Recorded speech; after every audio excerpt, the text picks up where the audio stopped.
धीमहि करिमंगल करहूँ महा ग्रंथ करहूँ काज जाति मिले समाज सब पावी निज पद राज। इस भव तरु का मूल एक जानहु मिथ्या भाव ताको करी निर्मूल अब करहूँ मोक्ष पाव।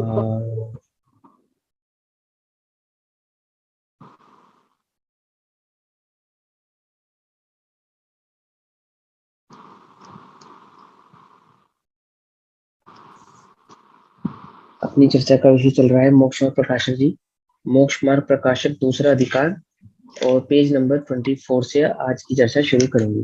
ठीक है, मोक्ष मार्ग प्रकाशक जी ग्रंथ अधिकार दूसरा और पेज नंबर 23 तक की हमारी चर्चा कल हो गई थी। 24 पेज नंबर में शुरू करते हैं। अमूर्तिक आत्मा के मूर्तिक कर्मों का बंधन किस प्रकार है। क्वेश्चन क्या हुआ कि आत्मा तो क्या है, अमूर्तिक है, और जड़ कर्म कैसे हैं, वे मूर्तिक है। तो जो मूर्तिक जड़ कर्म है वो अमूर्तिक आत्मा को कैसे बांध सकती है।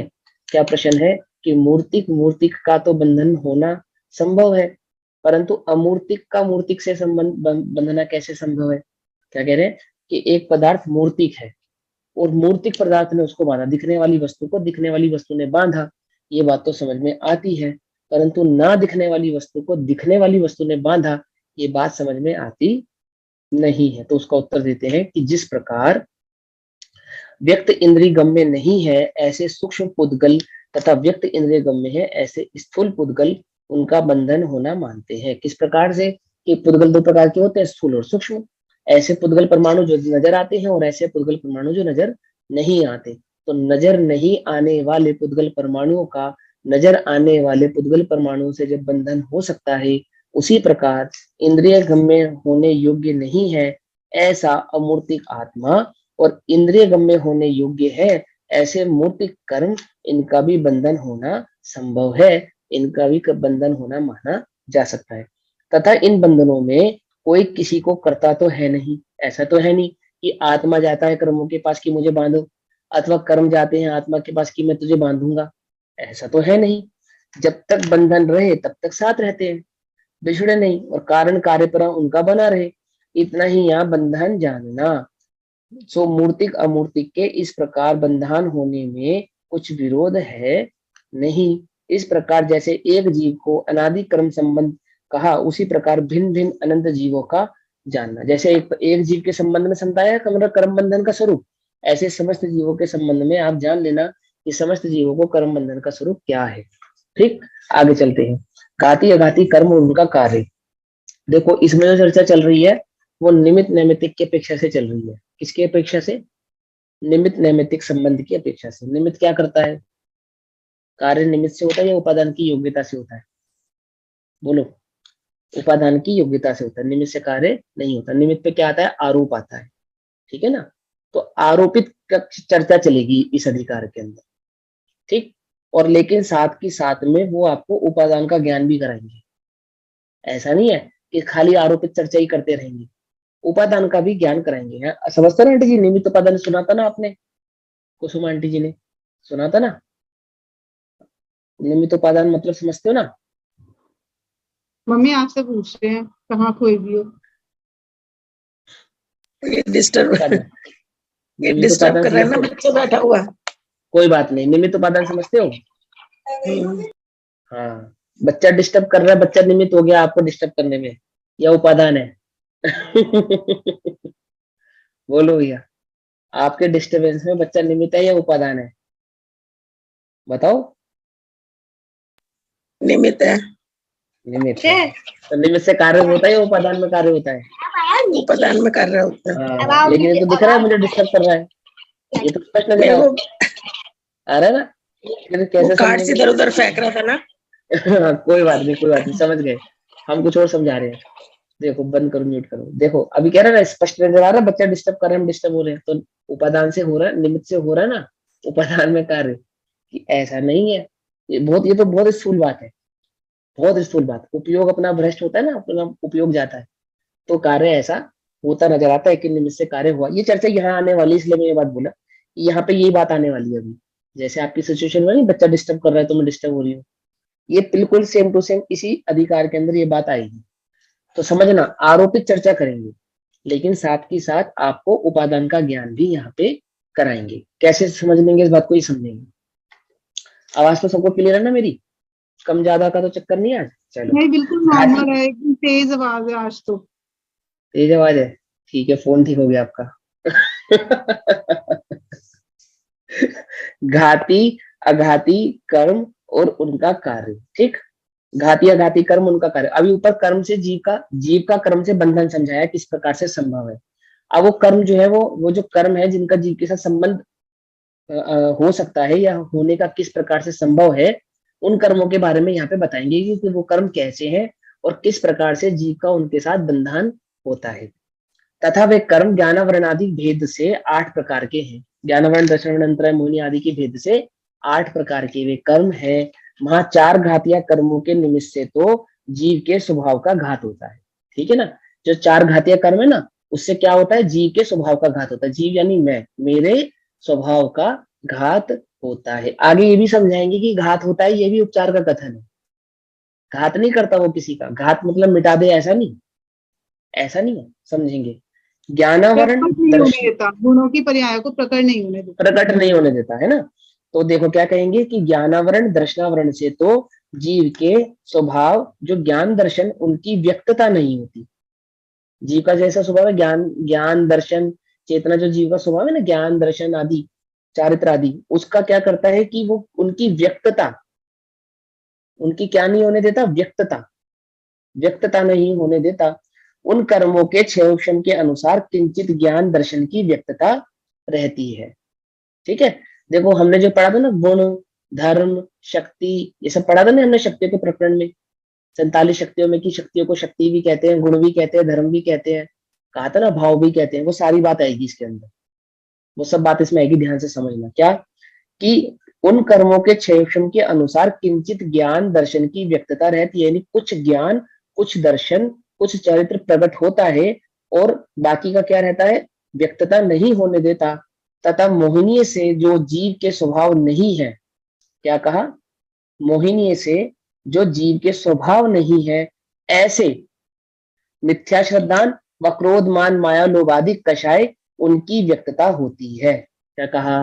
प्रकट में ही बात नहीं, यानी ज्ञान के साथ जो क्रोध प्रकट हो रहा है, उसमें ज्ञान क्या है? जीव का स्वभाव है, और क्रोध क्या है? वो जीव का स्वभाव नहीं है। ज्ञान के साथ जो मिथ्यात्व प्रकट हो रहा है, उसमें ज्ञान क्या है? वो जीव का स्वभाव है, और जो मिथ्यात्व है वह जीव का स्वभाव नहीं है। पकड़ में ही बात? ठीक है, पकड़ में आया ना? क्या कह रहे हैं कि जो ज्ञान दर्शन आदि जीव का स्वभाव है, उनका तो किंचित प्रकटपना होता है, तथा मोहिनी के कर्म के कारण, पहला कर्म कौन सा था? दर्शन, दर्शनावनी, ज्ञानावनी, अंतराय, और फिर चौथे नंबर का मोहिनी। तो मोहिनी से जो जीव के स्वभाव नहीं है, जो जीव के स्वभाव नहीं है, ऐसे मिथ्या श्रद्धान व क्रोध मान माया लोभ आदि कषाय उनकी व्यक्तता होती है। ठीक, तथा अंतराय से जीव का स्वभाव दीक्षा लेने की सामर्थ्य रूप वीर्य, उसकी व्यक्तता नहीं होती। उसके क्षयोक्षम के अनुसार किंचित शक्ति होती है। वीर्य की जो, वीर्य का जो क्षयोक्षम होता है ना, उस क्षयोक्षम के अनुसार किंचित शक्ति होती है। तो यहाँ पे तो दीक्षा लेने की सामर्थ्य के अनुसार से कहा, लेकिन मूलतः जितनी भी सामर्थ्य आप प्रकट करते हो ज्ञान दर्शन चेतना आदि में, उस सब में वीर्य गुण की किंचित क्षयोक्षमता के कारण ही वह शक्ति प्रकट हो पाती है। जैसे अभी हमें बात समझ में आ रही है, हम शास्त्र पढ़ पा रहे हैं, तो पढ़ने रूप ज्ञान में वीर शक्ति, समझने रूप ज्ञान में वीर शक्ति, समझ रही बात? और फिर उसका मर्म निकाल पा रहे हैं, उस मर्म की वीर रूप शक्ति। जैसे उदाहरण के तौर पे, आपके दांत बिल्कुल स्वस्थ है, तो आप कोई भी वस्तु चबा सकते हैं, तो चबाने रूप वीर शक्ति है, पर पचाने रूप वीर शक्ति नहीं है। क्या कहा? समझे नहीं समझे? तो किसी वस्तु को खाने में तो तकलीफ नहीं है, पर पचाने में तकलीफ है। पकड़ में आई बात, नहीं पकड़ में आई? और उसी प्रकार से उल्टा करो कि किसी वस्तु को पचाने में तकलीफ नहीं है पर खाने में तकलीफ है। दांत में दर्द हो जावे, तकलीफ हो जावे, चबा नहीं सकते। तो चबा पाने की वीर्य शक्ति और पचाने की वीर्य शक्ति। यहाँ पे भैया जो यहाँ पे लाइन ली है ज्ञानावरण और दर्शनावरण से, तो जीव के स्वभाव जो ज्ञान दर्शन की व्यक्तिता नहीं होती, जो मतलब सामान्य अवलोकन और उसके विशेषों की बात चल रही है यहाँ पे, मतलब जो जो ज्ञान, मतलब स्टार्टिंग जो की है, जीव स्टार्टिंग की का जो बात ज्ञान है। दर्शन गुण है हमारे को, जैसे हम है ना, तो हमें क्या हो रहा है, हमें क्षेपण के अनुसार किंचित दर्शन की व्यक्तता रहती है। तो दर्शनादि, दर्शन की कहने का संबंध में दर्शनादि जितने भी गुणों की व्यक्तता इस समय है, जितने भी गुणों की जो व्यक्तता है उसमें दर्शन ज्ञान जितने भी गुण है वो सारे गुण आ गए। क्योंकि जीव की पहचान दर्शन और ज्ञान से होती है, इसलिए मुख्यतः कथन दर्शन और ज्ञान का ही होता है। ठीक है, लेकिन जितने भी गुण व्यक्त हो सकते हैं वो सभी गुणों की बात यहाँ पे है। समझ में ज्ञान के अलावा कोई गुण और समझ में आता नहीं ना, ज्ञान और दर्शन के अलावा बाकी गुण अपने को समझ में नहीं आते। ठीक है ना, इसलिए अब देखो अस्तित्व है या नहीं है। देखो मैं जिंदा हूं या मुर्दा हूं, बोलो। अब आपने कहा जिंदा हूं, तो कैसे मालूम चला? तो मेरे ज्ञान और दर्शन में अस्तित्व भी गर्भित है, अस्तित्व नाम का गुण भी गर्भित है। आई बात समझ में नहीं? ऐसे अनंत गुण गर्भित है है तो अस्तित्व आ गया। क्या है? जीव है तो चेतना आ गया। कैसे जाना जीव है चेतना है? ज्ञान और दर्शन से जाना। फिर सुखी है या दुखी है ना, ऐसे कितने सारी चीजें आएंगी ना। तो अगर विचार करोगे तो बहुत सारे गुण है, लेकिन मूलतः जो अपेक्षा से कथन किया वो ज्ञान और दर्शन की अपेक्षा से किया। वहां मोहिनी के कारण क्या होता है? क्रोध मान माया लोभ आदि कषाय उनकी व्यक्तता होती है, तथा अंतराय से जीव का स्वभाव दीक्षा लेने की जो सामर्थ्य रूप वीर्य है उसकी व्यक्तता नहीं होती। यानी कि अंतराय कर्म क्या करता है? जीव के वीर्य गुण का घात करता है, यानी कि वीर्य गुण को प्रकट होने नहीं देता अथवा उसकी व्यक्तता को प्रकट होने नहीं देता। उसके क्षेपण के अनुसार किंचित शक्ति होती है, जैसा उसका क्षेपण होता है उतनी उतनी उसकी शक्ति प्रकट होती है। तो संगी पंचेंद्रिय पर्यायों में अलग प्रकार से और असंगी पर्यायों में अलग प्रकार से। आगे इस प्रकार घातीय कर्मों के निमित्त से जीव के स्वभाव का घात अनादि ही से हुआ है। ठीक है ना, हमारे जो स्वभाव का घात अनादि से किसके कारण हो रहा है? इन घातीय कर्मों के कारण। लेकिन हमें सबसे बुरे कौन से लगते हैं? अघाती। घातीय तो बुरे लगते ही नहीं। क्या कहा? मेरे को पर पदार्थ में सुख बुद्धि है, ये दुख रूप नहीं लगता। पर पदार्थ में ये कार्य मेरे अनुसार नहीं हुआ, ये दुख रूप लगता है। क्या कहा?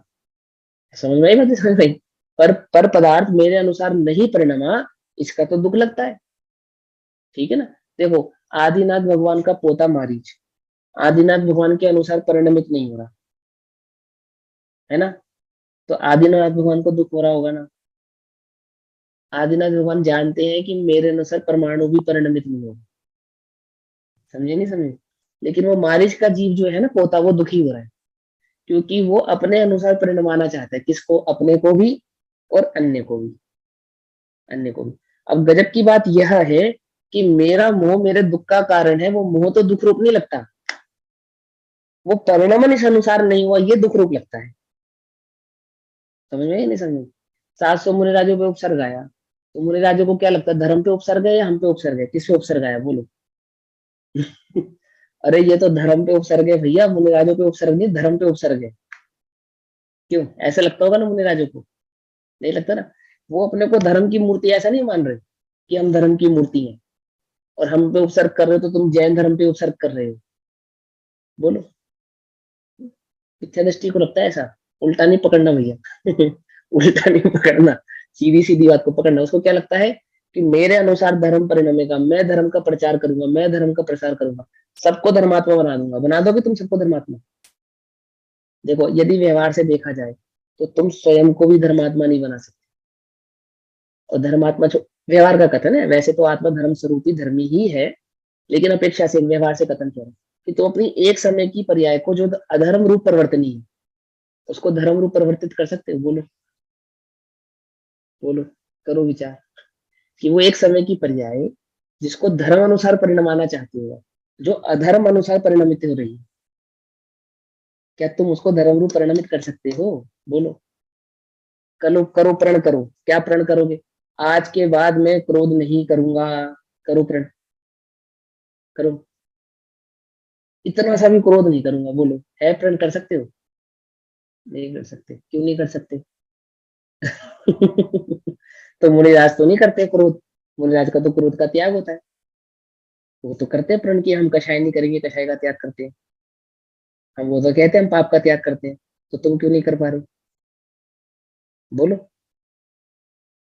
अरे बोलो ना, कुछ समझ में आ रही बात, नहीं समझ में आ रही? ये सर के ऊपर से जा रही है, बाउंसिंग बाउंसिंग तुम नहीं खेल रहे ना हम।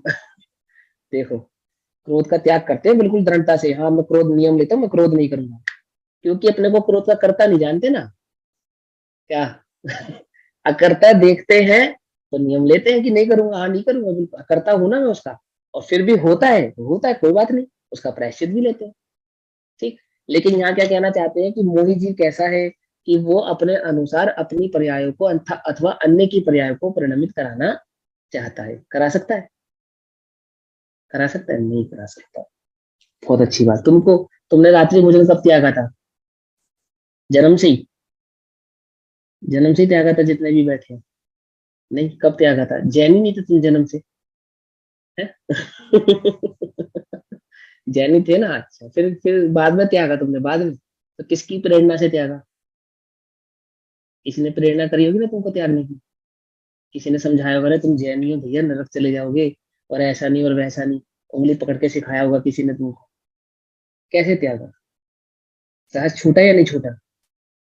है ना, परिणमन सहज होता है, समझे? और तुम रात्रि भोजन करते थे इसलिए पापी थे, अब नहीं करते इसलिए धर्मात्मा, मिथ्या दृष्टि हो तुम। तुम अन्य को भी, अन्य में भी धर्म का संस्कार क्या देखना चाहते हो? मैं उल्टा ही बात नहीं कह रहा, मैं ये नहीं कह रहा रात्रि भोजन करना चाहिए, लेकिन तुम धर्म मानते किसको हो? वो रात्रि भोजन करता है इसलिए धर्मी है, मैं रात्रि भोजन नहीं करता हूं इसलिए धर्मी हूं, ये है कारण। पर्याय की स्वतंत्रता जानने वाला धर्म स्वभाव को जानता है, समझे? परिणमन के आधार से धर्म अधर्म पने को नहीं देखता। ये बात ठीक है कि पर्याय का विवेक होता है, कहता है, सुनता है, सारी बात सही है, लेकिन जरा विचार तो करो, विचार तो करो, कैसे होंगे वो मुनिराज? जंगल में शेर को उपदेश देते होंगे, सारे शेर को इकट्ठा करके लाओ जाओ, क्यों? आज से तुम हिरण का मांस नहीं खाओगे, हिरण का शिकार नहीं करोगे, कि महाराज हम तो भूखे मर जाएंगे, घास खाओगे तुम सब। घास जीव नहीं है, घास जीव नहीं है, हिरण ही जीव है, कि नहीं वो संगी पंचेंद्रिय है और वो संगी जीव है? अरे चक्कर में पड़ते ही नहीं। क्या कहा? कोई कोई धर्म बुद्धि से आवे, नजदीक आवे, कि मुझे धर्म सिखाओ, मुझे धर्म की प्रेरणा करो, मुझे धर्म जानना है, स्वरूप जानना है, बार बार अनुनय विनय करे, तो एक बार किंचित थोड़ा कहते हैं अच्छा ऐसा कर लो, अच्छा तुम ऐसा कर लो, कुछ बात समझ में आई या नहीं? या डंडा लेके दौड़ते हैं सबके पीछे? नहीं ना, डंडा लेके नहीं दौड़ते ना, अपन धर्म कैसे सिखाते हैं? ऐसे डंडा लेके दौड़ते थे, दौड़ते हैं, मोहिनी को नहीं पहचानते, मोह को नहीं पहचानते, मोह को पहचानो, क्या कि स्वभाव का घात करता है वो। इस प्रकार घातिया कर्मों के निमित्त से जीव के स्वभाव का घात अनादि ही से हुआ है, समझे ना? क्या करता है मोह? सबसे पहला काम तो यही करता है, एक भव को ही जीवन मानता है, इस भव के ही संबंधों को संबंध मानता है, इस भव के ही परिणमन को अपना परिणमन मानता है। उसको मालूम ही नहीं है कि पिछले भव भी है, मैं भी अनादि से हूँ और अनादि तक रहूंगा, ऐसा नहीं मानता। उसको लगा ये 20-50 साल की जो जिंदगी है, यही मेरी जिंदगी है, यही मेरे बच्चे हैं, यही मेरा पति, यही सब है, बस इतना इतना इतना इतना संसार सुधर जाए तो बस काम हो जाए, इतना इतना काम हो जाए तो हो जाए। ये मोह का स्वरूप है, तुम्हें ये नहीं पता, मोह अनादि की वस्तु व्यवस्था का ज्ञान ही नहीं होने देता कि ये जीवन मात्र जीवन नहीं है, इस जीवन से परे हूं मैं, अनादि अनंत तक हूं, ना अनादि ना अनंत। कोई 40-50 साल के अंदर ही घुमाता रहेगा तुमको, वही बस उसके अंदर ही घूमते रहोगे, बस 100 गज का मकान 1000 गज का हो जाए, और 4 सीटर गाड़ी 6 सीटर हो जाए, और तिजोरी में 1 लाख 2 लाख के 100-200 करोड़ हो जाए, बस छुट्टी, बस हो गया था। इतने में घुमाता रहेगा, इतने में ही उसको वो ये जानने नहीं देगा तुमको कि तेरा जीवन अनादि और अनंत, उस अनादि अनंत को ब्लॉक कर दिया। जैसे घोड़े के लगाते, घोड़े के देखा घोड़ा चलते हुए, क्या लगाते हैं उसकी आंखों पे, ऐसे लगा देते हैं, और फिर वो सीधा सीधा दौड़ता रहता है, ऐसे दौड़ता है ना, ऐसे ही मोह ने क्या किया, अनादि और अनंत ये तुम्हारी दृष्टि से गायब कर दिया। अब क्या रह गया तुम्हारी दृष्टि में, सिर्फ एक जीवन रह गया, एक जीवन की एक पर्याय रह गई, मतलब एक जीवन की स्थूल पर्याय जो है ना तुम्हारी, बस इतनी रह गई, ना आगे का ज्ञान ना पीछे का ज्ञान। क्या हुआ, इस घातीय कर्मों के निमित्त से जीव के स्वभाव का घात अनादि अनादि अनादि ही से हुआ है। ऐसा नहीं है कि पहले तो स्वभाव रूप शुद्ध आत्मा था, पश्चात क्रम निमित्त के स्वभाव घात होने से अशुद्ध हो गए, ऐसा नहीं, अनादि से ऐसा चल रही है बात। ठीक, यहाँ तर्क करता है कोई, घात नाम तो अभाव का, देखो आ गई ना बात, किसने क्या तर्क किया कि ये जो घात है ये तो अभाव का नाम है, तो जिसका पहले सद्भाव हो उसका अभाव कहना जानना बनता है। यहाँ स्वभाव का तो सद्भाव ही नहीं है, घात किसका किया। प्रश्न समझ में आ गया कि कोई चीज पहले हुई फिर उसका घात हुआ होगा, तो यहाँ तो अनादि से ही स्वभाव प्रकट नहीं है, तो घात कैसे किया। देखो इसमें भी एक ये लाइन लाइन, हाँ ये लाइन दोबारा से समझाना, जहाँ स्वभाव का तो सद्भाव है ही नहीं, घात किसका किया। हाँ मतलब अनादि से तो केवल ज्ञान प्रकट नहीं था ना हमको, वो हमारा ज्ञान प्रकट नहीं होने दे रहा, तो कोई ऐसा थोड़ी ना कि पहले केवल ज्ञान प्रकट था फिर उसका घात कर दिया, अब केवल ज्ञान नहीं आ रहा, केवल ज्ञान शुरू से ही नहीं था हमें, अनंत ज्ञान नहीं। अनंत दर्शन अनंत सुख अनंत वीर्य सम्य दर्शन आदि तो अनादि से ही नहीं है ना हमें, तो जो चीज पहले से ही नहीं है उसको कर्म ने कैसे घात कर दिया, ये प्रश्न किया उन्होंने, ठीक है ना।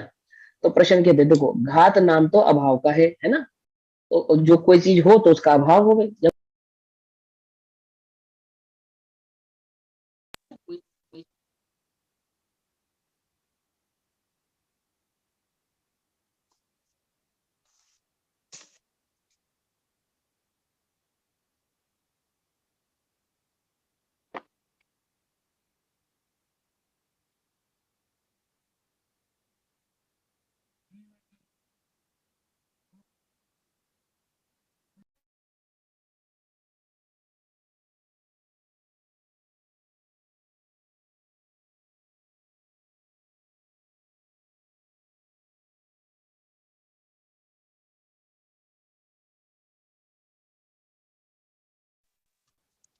एक मिनट, आ गई आवाज, आ गई। आ गई, चलो ठीक है, एक मिनट।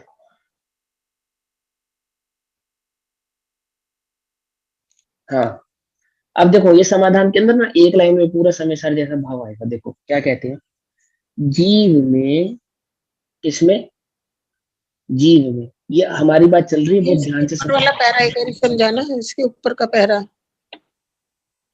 ये कह रहे हैं कि कोई चीज पहले मौजूद थी फिर कर्म ने आके उसका घात किया, तो अभाव समझ में आता है। कोई चीज पहले से ही नहीं थी, जैसे सम्यक दर्शन, सम्यक ज्ञान, सम्यक चारित्र, केवल ज्ञान, अनंत दर्शन, अनंत सुख, ये तो जीव को अनादि से ही नहीं है ना, तो जो चीज अनादि से है ही नहीं उसका कर्म ने घात कैसे किया। घात नाम तो उस चीज का हो कि कोई चीज पहले थी और फिर उसका बाद में आके अभाव कर दिया गया, यानी पहले किसी चीज का सद्भाव था और फिर उसका अभाव हुआ, पर जब कोई चीज मौजूद ही नहीं थी उसका अभाव कैसे हो गया, ये प्रश्न किया इन्होंने। ठीक, तो अब उत्तर सुनो उसका, कि जीव में यानी मुझ में किसकी बात चल रही, मेरी बात चल रही, मुझ में अनादि ही से, अनादि ही से ऐसी शक्ति पाई जाती है, कैसी शक्ति पाई जाती है कि कर्म का निमित्त ना हो तो केवल ज्ञान आदि अपने स्वभाव रूप प्रवर्ते। मुझ में ऐसी शक्ति है, कैसी, कि मैं अपने स्वभाव रूप प्रवर्तू, मैं अपने स्वभाव रूप प्रवर्तू, इसके लिए मुझे पर की आवश्यकता नहीं है। समझ में या नहीं समझ में, देखो जिस जीव को अपने स्वभाव का ज्ञान नहीं है ना, उसमें कैसी शक्ति पाई जाती है कि वो अपने स्वभाव रूप प्रवर्ते, कर्म का निमित्त ना हो तो अपने स्वभाव रूप प्रवर्ते, ऐसी है ना शक्ति, है ना। लेकिन हमें क्या लगता है हमारे निमित्त से हम उसे उसके स्वभाव रूप प्रवर्ता सकते। तुम कर्म हो क्या, बोलो, तुम किसी जीव का कर्म हो क्या, नहीं समझी, मैं समझाता हूँ। देखो जैसे हमें लगता है कि हम अपने अपने परिवार में अपने बच्चों को या अपने बड़े बुजुर्गों को, अपने से छोटों को इस प्रकार की शिक्षा दे देंगे, इस प्रकार ज्ञान करा देंगे, इस प्रकार से परिणमन करा देंगे, ऐसा ऐसा करा। तो पहला प्रश्न ये है कि पहले तो ये समझो कि जीव में, किस जीव में, जिस जीव को तुम सम्यक दर्शन दिलाना चाहते हो अथवा देना चाहते हो, जिस जीव को तुम धर्म सिखाना चाहते हो, धर्म देना चाहते हो, उस जीव में पहले से ही अनादि से एक ऐसी शक्ति है, कैसी शक्ति है कि वो अपने स्वभाव रूप परिवर्तित, अपने स्वभाव रूप परिवर्तित। ठीक है, एक बात। दूसरी बात, नहीं परिवर्त रहा तो कर्म का निमित्त है उसमें, कि कर्म का निमित्त ना हो तो नहीं परिवर्तने का कारण क्या है, कर्म का निमित्त। तो तुम उसके कर्म हो क्या, ये बताओ। कि तुम्हारा निमित्त मिलेगा तो वो परिवर्तेगा, तुम्हारा निमित्त छूटेगा तो परिवर्तेगा नहीं ना। कर्म तो उसके स्वयं है ना, उसके पास है ना, जो उसने बांधे होंगे, है ना। तो तुम उसके कर्म के कर्ता भी नहीं हो और उसके स्वभाव के भी कर्ता नहीं हो। अपने अपने अपने किस चीज के कर्ता हो, बोलो। अपने स्वभाव के तो कर्ता हो सिर्फ, अपने स्वभाव के करता है। अपने स्वभाव के तो कर्ता हो ना। तो हाँ, तुम कर्म का निमित्त लोगे तो क्या होगा, स्वभाव रूप परिवर्तित होगे या नहीं होगे। पर के निमित्त से नहीं होगा। नहीं होगी। कर्म का निमित्त लूंगा ना, अगर मैं कर्म का निमित्त लूंगा तो स्वभाव रूप परिवर्तन नहीं होगा। अब मुझे स्वभाव रूप परिवर्तन है, क्या करूं, क्या करूं। तो अपने स्वभाव की तरफ मुड़ना पड़ेगा। कर्म की दृष्टि छोड़, जड़ की आंटी, दृष्टि छोड़। आंटी थोड़ा सा ना मतलब बीच में बोलते हो ना, मेरे को कुछ समझ में ही नहीं आ रहा। कोई नहीं सुनो। कर्म की दृष्टि छोड़, कर्म की जो दृष्टि की है ना जीव ने, वो छोड़। तो कर्म की दृष्टि छोड़ेगा तो क्या होगा, स्वभाव रूप परिवर्तन होगा। कुछ बात पकड़ में आ रही नहीं आ रही है। हिमांशु भैया, आपने यहाँ पे स्वभाव का कर्ता क्यों कहा? कि स्वभाव का विभाव कर्ता का तो है कर्ता ना, नहीं है, पर स्वभाव का कर्ता क्यों कह रहे हो? क्योंकि कर्तव्य नाम की एक शक्ति है ना आत्मा में। आत्मा में कर्तव्य नाम की एक शक्ति है या नहीं है। कर्ता कर्म आदि जो छठ कारक रूप शक्तियां हैं, उसमें आत्मा को कर्ता कहा है। किसका कर्ता है, अपने स्वभाव का कर्ता कहा है। अपने समय शुद्ध निश्चय, दर्शन ज्ञान चारित्र। अपने कर्ता ना। शुद्ध निश्चय ने से अपने आत्मा का कर्ता है और अशुद्ध निश्चय ने से राग आदि का कर्ता भी कहा है। समझ में आई बात। अशुद्ध निश्चय ने से राग आदि का कर्ता भी कहा है, लेकिन शुद्ध निश्चय ने से तो अपने स्वभाव का कर्ता है या नहीं है ना। तो हम यहाँ पे कहना चाहते हैं कि जीव में अनादि ही से, मुझ में अनादि से एक ऐसी शक्ति पाई जाती है कि कर्म का निमित्त ना हो तो केवल ज्ञान आदि अपने स्वभाव रूप परिवर्तन। समझ में आई बात, समझ में। परंतु अनादि ही से कर्म का संबंध पाया जाता है, इसलिए उस शक्ति की व्यक्तता नहीं हुई। ठीक। अतः शक्ति अपेक्षा स्वभाव है। देखो, शक्ति अपेक्षा, अब यहाँ पे शक्ति यानी गुण हो गया, ठीक है ना। यहाँ पे शक्ति मतलब गुण हो गया। तो अतः शक्ति अपेक्षा स्वभाव है, उसका व्यक्त ना होने देने की अपेक्षा घात, ऐसा कहा है। जो स्वभाव तो है कि मैं केवल ज्ञान दर्शन आदि रूप परिवर्तन, लेकिन वो प्रकट नहीं होने दे रहा, वो प्रकट ना होने देने का नाम यहाँ पे घात है, ऐसा कहा। ठीक। देखो, केवल ज्ञान का सद्भाव और केवल ज्ञान रूप शक्ति, ये दोनों में अंतर है। दोनों के अंतर को समझो। जीव में केवल ज्ञान प्रकट करने की शक्ति है, इस समय जीव में केवल ज्ञान का सद्भाव है, ऐसा नहीं है। ऐसा नहीं है, दोनों बातों में अंतर है ना। शक्ति होना अलग बात है और सद्भाव होना एक अलग बात है। तो सद्भाव कब होगा, कि जिस समय वह पर्याय प्रकट होगी उस समय तो सद्भाव कहा जाएगा, और जब तक पर्याय प्रकट नहीं होगी तब तक स्वभाव की अपेक्षा से शक्ति, स्वभाव, ऐसा कहा जाएगा, गुण की अपेक्षा से। ठीक है ना। तथा चार अघाती, समझ में आ रही है बात, नहीं समझ में आ रही है ना। इजी है, कोई बहुत मुश्किल नहीं, क्योंकि आपने वो सब चार घाती वगैरह सब पढ़े हैं, तो ज्यादा मुश्किल नहीं। तथा चार अघाती कर्म है। अब चार अघाती कर्मों की बात करेंगे जो हमें सबसे ज्यादा दुखी करते हैं। सबसे ज्यादा दुखी करते हैं ना आपको चार अघाती कर्म, नहीं? अब मेरे हिसाब से तो करते हैं। देखो, तुम सब शीशे में देखते हो सफेद बाल, तो तुम दुखी नहीं होते। सबसे ज्यादा खर्चा तो चार घाती कर्मों का ही है। इस जीवन में सबसे ज्यादा खर्चा चार घाती कर्मों का ही है, घातियों का नहीं है। बहुत मेहनत है इनके पीछे। देखो, चार अघाती कर्म है। पहली बात तो अघात माने जो घात ना करे, उसका नाम अघात। उनके निमित्त से इस आत्मा को बाह्य सामग्री संबंध बनता है। जो बाहर में सामग्री है ना, उसका संबंध बनता है। किसके निमित्त से, अघातीय कर्मों के निमित्त से। वहां वेदनीय से तो शरीर अथवा शरीर से बाह्य नाना प्रकार सुख दुख के कारण पर द्रव्यों का संयोग जुड़ता है। ठीक है ना, या तो शरीर और शरीर से बाहर।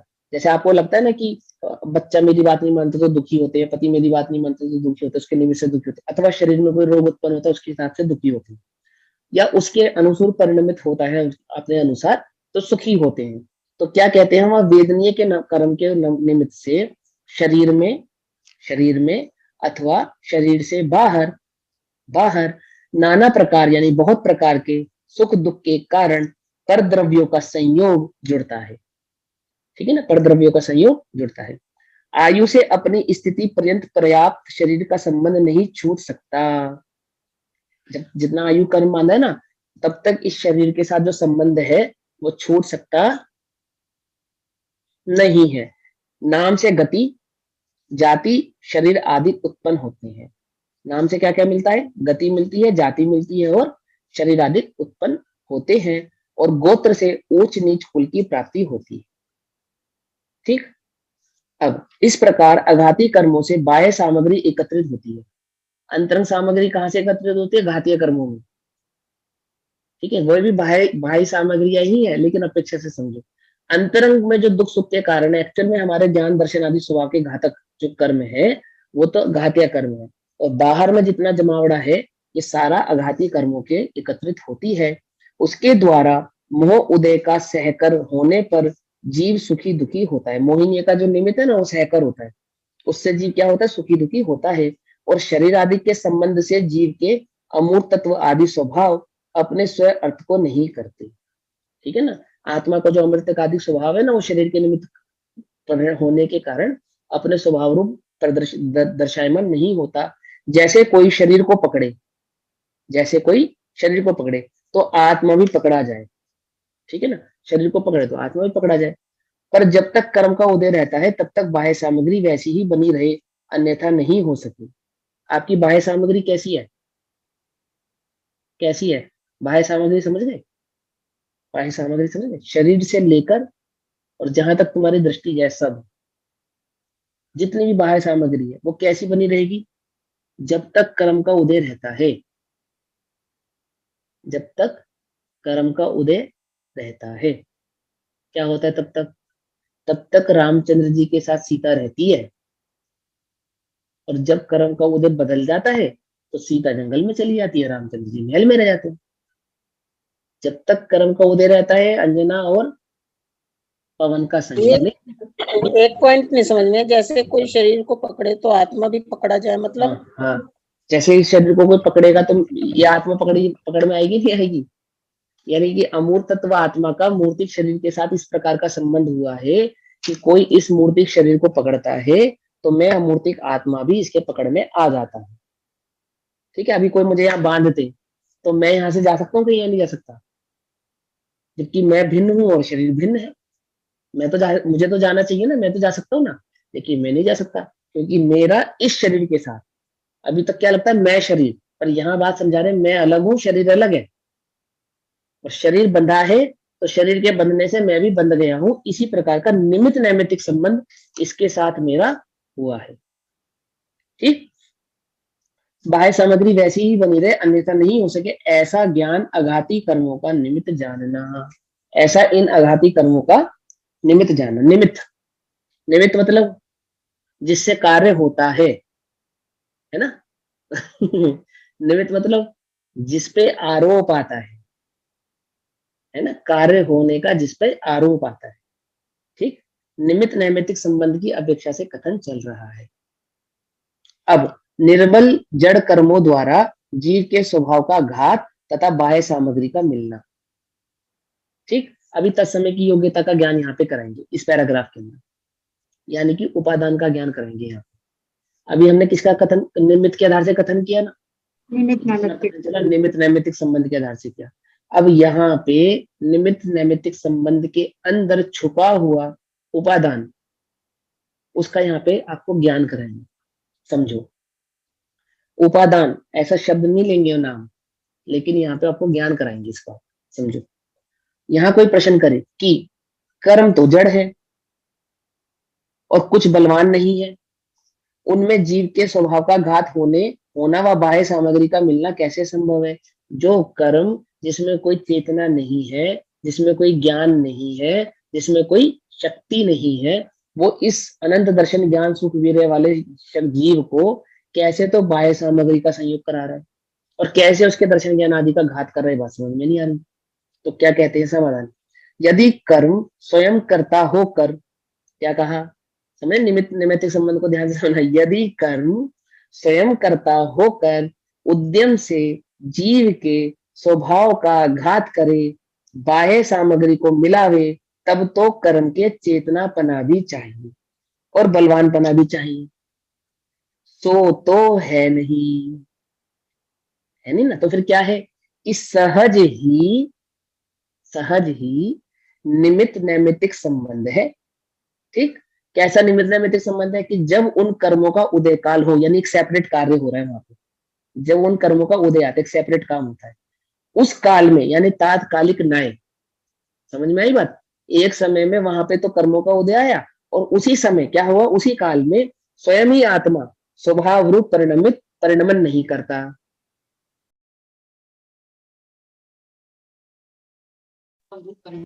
है स्वभाव रूप परिणमन नहीं करता, विभाव रूप परिणमन करता है। स्वयं ही ये क्या भी कहा? ये भी आत्मा की उपादान शक्ति हो गई कि वो विभाव भी हाँ, विपरण आत्मा में है ना, एक विभाव नाम की शक्ति है आत्मा में, अनुजीवी हाँ आती है। हाँ आती है ना? तो स्वयं ही परिणमित होता है, तटस्थ होती है ये, ठीक है ना? विभाव कराती है ऐसा नहीं, लेकिन जब विभाव करता है तो कर्ता जीव ही कहलाता है। ठीक, विभाव रूप परिणमन करता है। तथा जो अन्य द्रव्य हैं, जीव से भिन्न जो अन्य द्रव्य है, वे वैसे ही संबंध रूप होकर परिणमित होते हैं। ठीक, क्या है ये तत्समय की योग्यता, कि उस समय जीव में और कर्मों में इसी प्रकार की योग्यता होती है कि उसी समय कर्मों में इस प्रकार का परिणमन होता है और यहाँ जीव स्वयं ही समझे नहीं, उस रूप परिणमित होता है। बोलो भैया, तुम्हें किसने परिणमित कराया? सम्यक दर्शन हो रहा तुम्हें? नहीं हो रहा? कौन नहीं होने दे रहा तुम्हारा सम्यक दर्शन? किसने रोका है? बोलो।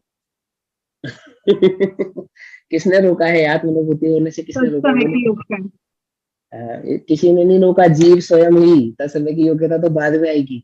पहले को जीव स्वयं ही, समझे ना, उस रूप परिणमित होता है। मैं ही देखता हूँ पर की ओर, पर मेरी ओर नहीं देखता। मैं ही अपनी ओर नहीं देखने को तैयार हूँ तो क्या करूं? मुझे राग द्वेष क्रोध मान माया लोभ आदि नजर आते, मैं ही पर का करता बनता हूँ, पर थोड़ी कहता कि मैं तेरा करता हूँ या तू मेरा करता है। ऐसा समझा रहे हैं यहाँ पे तत्समय की योग्यता। जैसे उदाहरण देंगे, जैसे किसी पुरुष के सर पे मोहनी धूल पड़ी है। मोहन धूल मतलब कि ये समझो कि किसी ने किसी को पागल बनाने की दवाई खिला दी, ऐसा।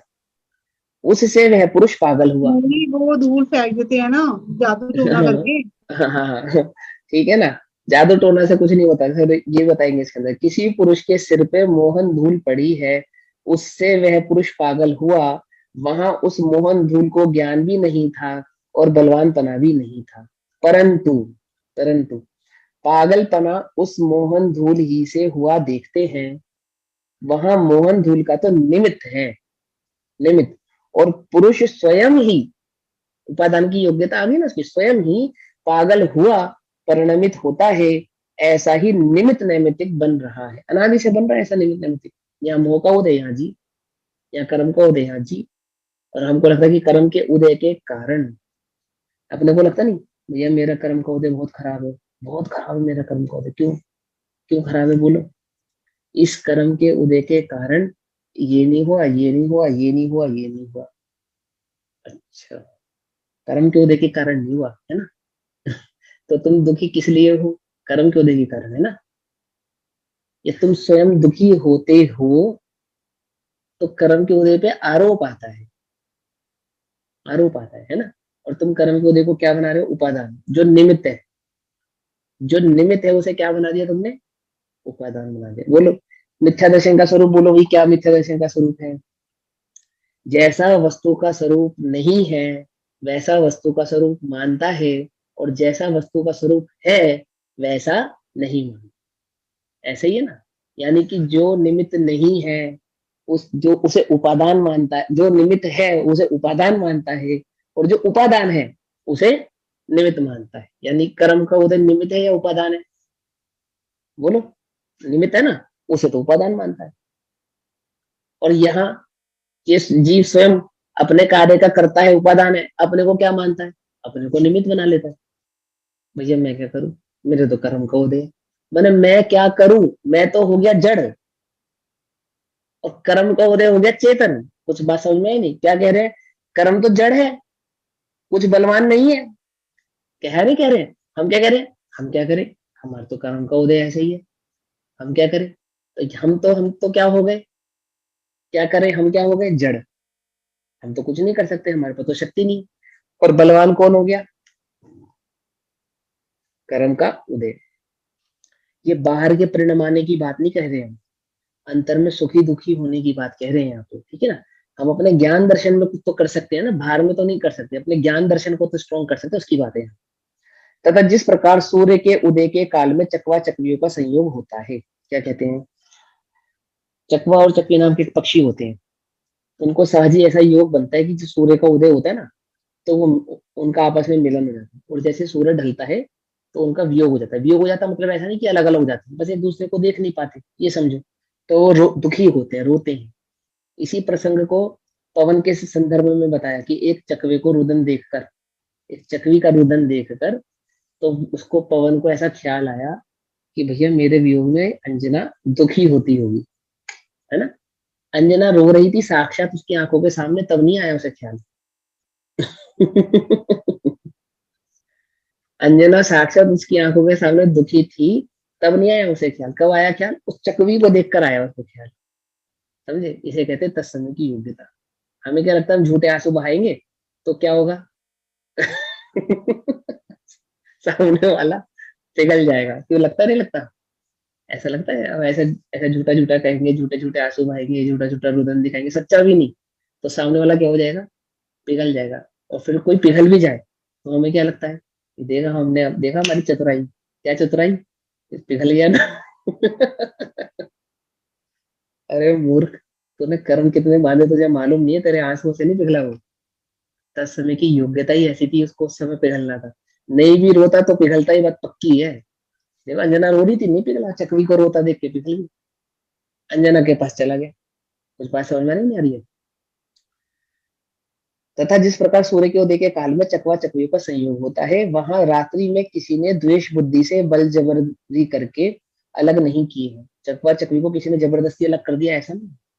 दिन में किसी ने करुणा बुद्धि से लाकर मिला दिया हो, ऐसा नहीं है, ठीक है ना। सूर्योदय का निमित्त पाकर स्वयं ही मिलते हैं, ऐसा ही निमित्त नैमित्तिक बन रहा। स्वयं सूर्य का उदय का स्वयं मिलता है।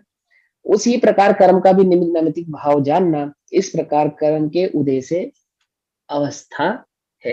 ठीक, आगे नवीन बंध का विचार। अब इसे एक पैराग्राफ को पढ़ेंगे, ठीक है, समय हो गया। पेज नंबर 26 पे नवीन बंध विचार। वहां नवीन बंध कैसे होता है सो कहते हैं। अब नवीन कर्मों का बंध कैसे होता है वो बात में यहाँ पे बताएंगे।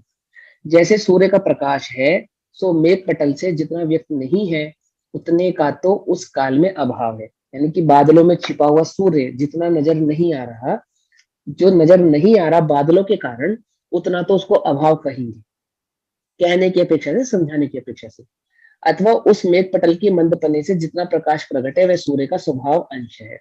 जितना सूर्य उस बादलों में से नजर आ रहा है, वो बादलों के कारण नजर नहीं आ रहा, वो तो सूर्य का स्वयं का अपना स्वभाव है। समझ में बात? जितना नजर नहीं आ रहा उतना अभाव है, और जितना नजर आ रहा है वह सूर्य का स्वभाव है। उसी प्रकार मेघ पटल जनित नहीं है ना वो, ऐसा तो नहीं ना कि बादलों ने कोई सूर्य बनाया या वो बादलों का प्रकाश हो, ऐसा नहीं है।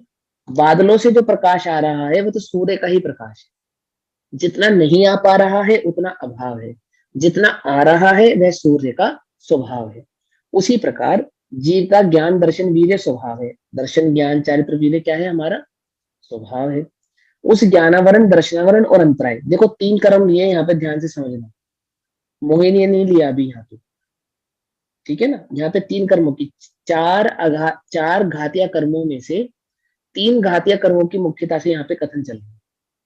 ठीक, क्या कहते हैं कि ज्ञानावरण दर्शनावरण और अंतराय की, ज्ञान, दर्शन और वीर्य के निमित्त से जितना व्यक्त नहीं है, क्या है ना, ज्ञानावरण, दर्शनावरण और अंतराय कर्म के उदय के निमित्त से जितना ज्ञान, दर्शन और वीर्य जो मेरा स्वभाव है वो प्रकट नहीं है, उसका तो वहां पे अभाव जानना।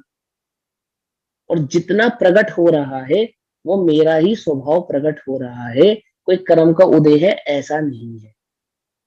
ठीक, अब समझो। उन तथा उन कर्मों के क्षय उपशम से जितना ज्ञान, दर्शन, वीर्य प्रकट है वह उस जीव के स्वभाव का अंश ही है, कर्म जनित उपाधिक भाव नहीं है। कर्मों की वजह से मुझे ज्ञान हुआ है ऐसा नहीं। यहाँ पे ज्ञान सामान्य की बात चल रही है, दर्शन सामान्य की, यानी जानना, देखना और जानने देखने रूप जो शक्ति है वो उस वीर्य का जो सहजपना प्रकट हो रहा है वो कर्मों के कारण मुझे प्रकट हुआ है ऐसा मतलब नहीं। मति पने और शुद्ध पने पर आरोप नहीं आएगा। हाँ, अभी नहीं आएगा। यहाँ पे देखो, यहाँ पे जो आपको विचार आ रहे हैं उसकी बात नहीं चल रही।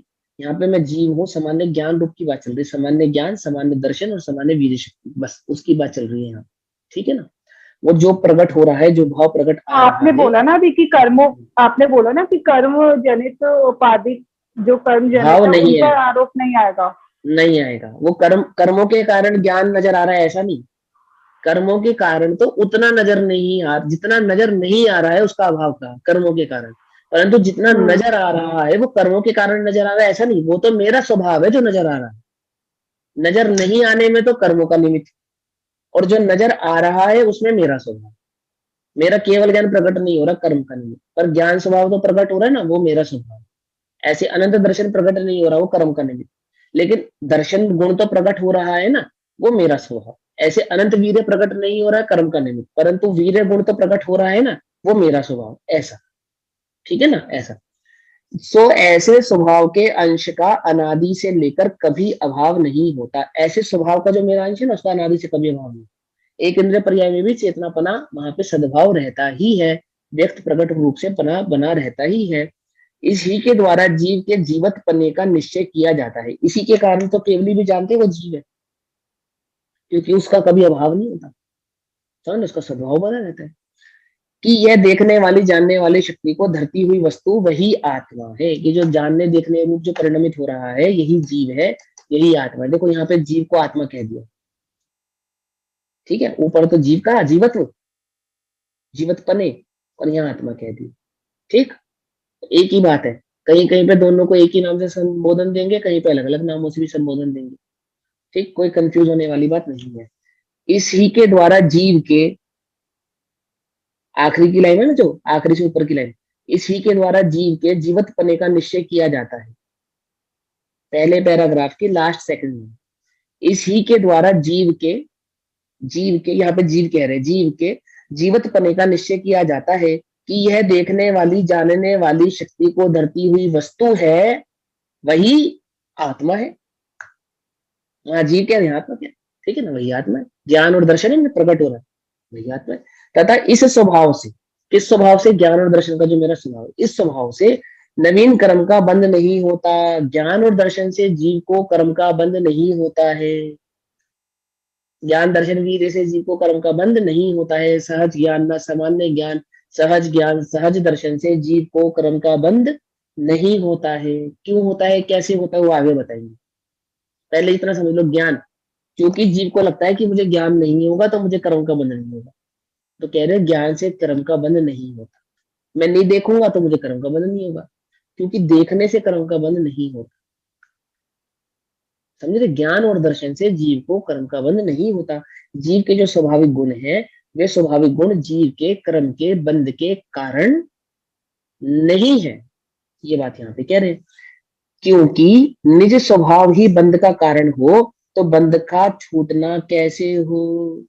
जब स्वभाव ही बंध का कारण हो जाएगा तो छूटेगा कैसे, समझे ना। तथा उन कर्मों के उदय से जितना ज्ञान, दर्शन, वीर्य अभाव रूप है। देखो, कर्मों के जो अभाव है वो कर्मों का नहीं है, जो सद्भाव है वो मेरा है।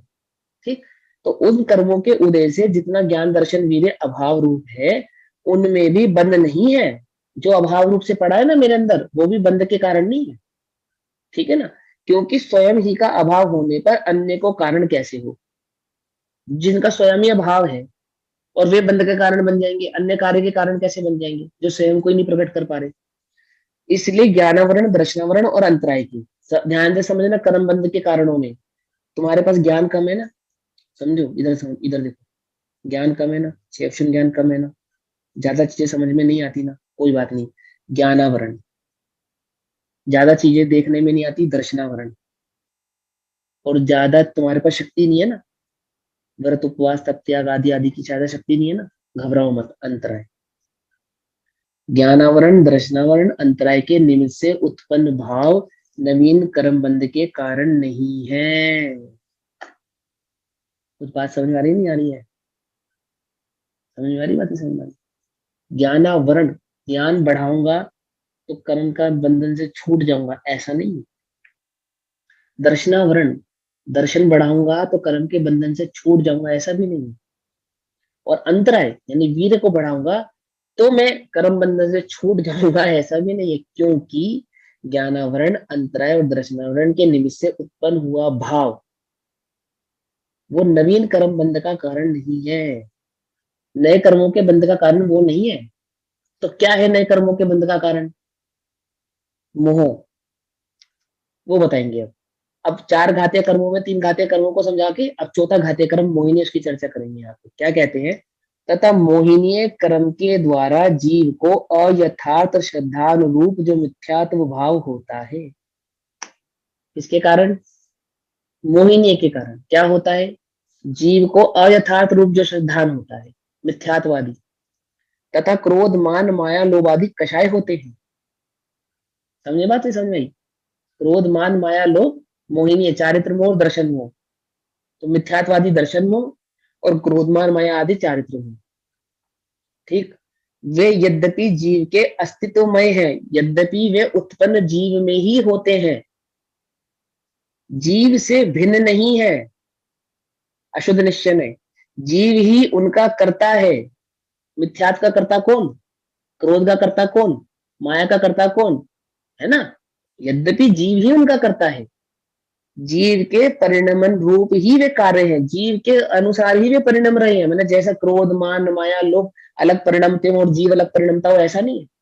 जीव के अनुसार जितना मैं क्रोध करूं, मान करूं, माया करूं, लोभ करूं, मिथ्यात्वादी रूप परिणमित हूं, मेरे अनुसार ही वे कार्य परिणमित होते हैं। तथापि उनका होना मोह कर्म के निमित्त से ही है। निमित्त नैमित्तिक संबंध देखो, मोहनीय कर्म को निमित्त कह दिया अब यहाँ पे, और जीव उनका कर्ता कह के जीव को उनका उपादान बना दिया। कुछ बात समझ में आ रही नहीं? मोहिनी कर्म क्या कर गया? वहां पे निमित्त के रूप में खड़ा हो गया, और उपादान यानी जीव उनका कर्ता हो गया। किनका? मिथ्यात्वादी भावों का और क्रोधमान आदि कषायों का।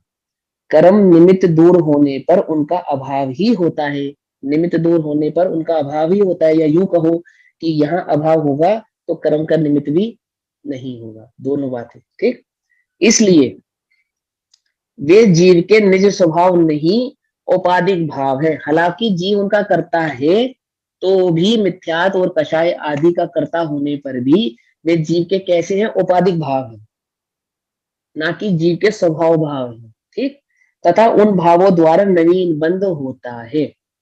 बोलो भैया, नवीन बंध का कारण तुम्हें क्या लगता है? स्वाध्याय करोगे तो कर्म का बंध नहीं होगा, क्या लगता है? बोलो। स्वाध्याय करने के बाद भी वस्तु स्वरूप नहीं जानोगे तो कर्म का बंध होगा। कुछ बात समझ आ रही है नहीं आ रही है? ज्ञानावरण और मोहिनी के बीच के अंतर को कुछ जानते नहीं जानते? समझ में आई बात? मुझे बहुत ज्ञान प्रकट होगा, उससे नहीं होगा। मैं मोह तोड़ूंगा ना, कर्तापना, एकत्व ममत्व कर्तत्व और भोक्तत्व, इन 4 बुद्धियों के तोड़ने का नाम मोह को तोड़ना है। इसलिए शिवभूति मुनिराज को सम्यक दर्शन होता है, और द्रव्यलिंगी महाज्ञानी महापंडित जो 9वें ग्रेवे तक चले जाते हैं उनको नहीं होता। कुछ पकड़ में आ रही बात? नहीं पकड़ में आ रही है ना? ऐसा कह के हम आपको स्वाध्याय विमुख कर रहे हैं, ऐसा नहीं है। ऐसा कह के हम आपसे कह रहे हैं कि स्वाध्याय के बल पे किसको जीतो? क्षेम ज्ञान को जीतो, है ना? मोह को जीतो, ने मोह को जीतो। मेरा ही मोह है मुझको कब से रुला रहा है? सुना भजन? सुना है? मेरा ही मोह है मुझको कब से रुला रहा है। समझे? इसलिए वे जीव के स्वभाव नहीं उपाधिक भाव हैं, तथा उन भावों द्वारा नवीन बंध होता है, इसलिए मोह के उदय से उत्पन्न भाव बंध के कारण है,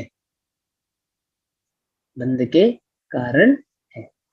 तथा आघाती कर्मों के उदय से बाह्य सामग्री मिलती है, उसमें शरीर आदि तो जीव के प्रदेशों से एक क्षेत्रगाही होकर एक बंधान रूप होते हैं, और धन कुटुंब आदि आत्मा से भिन्न रूप है, इसलिए वे सब बंध के कारण नहीं है, क्योंकि पर द्रव्य बंध का कारण नहीं होता। ठीक, क्या बात समझ में, बात समझ? पर द्रव्य क्या नहीं होता, बंध का कारण नहीं होता। आत्मा को ममत्व आदि रूप मिथ्यात्वादी भाव होते हैं। किसको किसको होते हैं? आत्मा को, है ना, आत्मा को होते। हमें तो कुछ नहीं होता भैया जी, आप एक आत्मा है उसको होते हैं। आत्मा को यानी मुझको ममत्व आदि रूप, ममत्व यानी एकत्व, ममत्व कर्तव्य भुक्तत्व, ममत्व क्या है? ममत्व बोलो, मेरा क्या है? मेरा क्या है? मेरा बोलो। जहां देह अपनी नहीं, तहां न अपना कोई। देह का तो कोई बात नहीं, देह की तो कोई बात नहीं, पर बच्चा तो मेरा है। देह की कोई टेंशन नहीं, देह की कोई बात नहीं, पति तो मेरा है? आदमी क्या कहता है, आज तो देखी जाएगी, या तो तू नहीं या तो मैं नहीं, मैं रहूं या ना रहूं, ये घर रहना चाहिए क्या? बढ़िया सीमेंट, बढ़िया लोहा ठोक दो ना भैया इसमें, मेरे जाने के बाद भी है क्या होना चाहिए? ये सुरक्षित रहना चाहिए, है ना, रहना चाहिए ना, रहना चाहिए। मैं इतने संस्कार दे दूं, कितने संस्कार दे दूं कि मैं रहूं या ना रहूं, है, और मैं मोक्ष से जाऊं ना जाऊं, मेरा बच्चा मोक्ष से जाना चाहिए। क्यों? ऐसे ही है ना। मेघनाथ क्या सोच रहा था, पिताजी हम मोक्ष से जा रहे हैं, चलो आप भी हमारे साथ चलो। बोले मंदोदरी कह रही थी मैं स्वर्ग जाऊंगी, बोलो वो समोशखंड में मुनि सूरतनाथ भगवान के समोशखंड में नहीं जाना ना, रावण कहाँ जाएगा, मंदोदरी कहाँ जाएगी, मेघनाथ आदि कहाँ जाने वाले, नहीं पता था, है? रामचंद्र जी जिसको कंधे पे लेके घूम रहे हैं ना 6 महीने तक, उस लक्ष्मण को नरक जाना है, मालूम है ये बात रामचंद्र जी को? कुछ बात समझ में नहीं आ रही है? मालूम है उन्हें ये बात? तो उसको लेकर होंगे, कुछ बात समझ में आई या नहीं आई? लेकिन देखो स्वभाव नहीं छोड़ रहा, है ना, स्वभाव से च्युत नहीं हुए, और भाई को भी करो, भाई के प्रति मोह भी है। मैं ये नहीं कहता मोह, लेकिन कल्पना तो करो, हमें लगता है कि मैं मोक्ष जाऊंगा तो इसको भी ले जाऊंगा, मैं स्वर्ग जाऊंगा तो इसको भी ले जाऊंगा, मैं सुखी होऊंगा तो इसको भी कर दूंगा, और मैं दुखी रहूंगा तो इसको भी सुखी रहने क्या नहीं दूंगा। अरे भैया क्या कह रहे हैं, आत्मा को ममत्व आदि रूप मिथ्यात्व आदि भाव होते हैं, वही बंध का कारण जानना। बंधे एक रागादिक अशुद्ध उपयोग सो बंध अधिकार। ठीक, पेज नंबर 26 मोक्ष प्रकाशक जी का। आज तक यहाँ तक का स्वाध्याय हमने कंप्लीट किया। अब योग और उससे होने वाले प्रकृति प्रदेश बंध की चर्चा हम कल करेंगे। तब तक के लिए सभी